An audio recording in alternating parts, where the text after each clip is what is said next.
काही नाहीये. अगं आता त्यांना एकत्र राहायचंय की नाही हे आपण कसं ठरवणार सरे?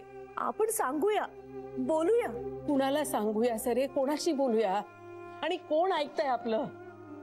श्री तर आपलाच मुलगा आहे, किती हट्टी आहे हे चांगलं ओळखतो आपण.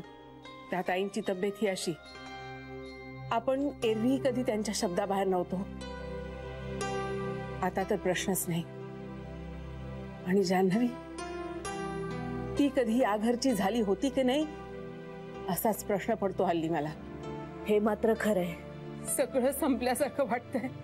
काही काही मार्गच दिसत नाहीये. आला दिवस पुढे ढकलायचा बस.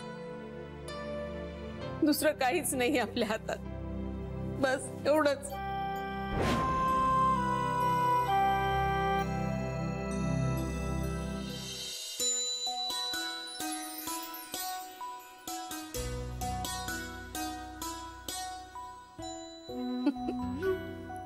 काय ग?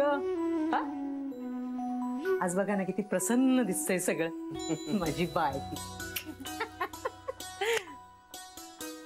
किती प्रसन्न दिसते, छान दिसते अगदी.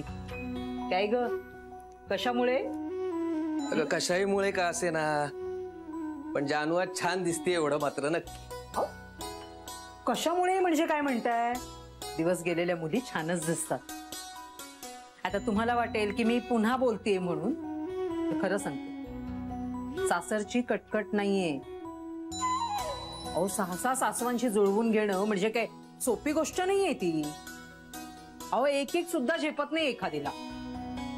आई असं काही नाहीये. अगं मला काहीच जुळवून घ्यावं लागत नाही.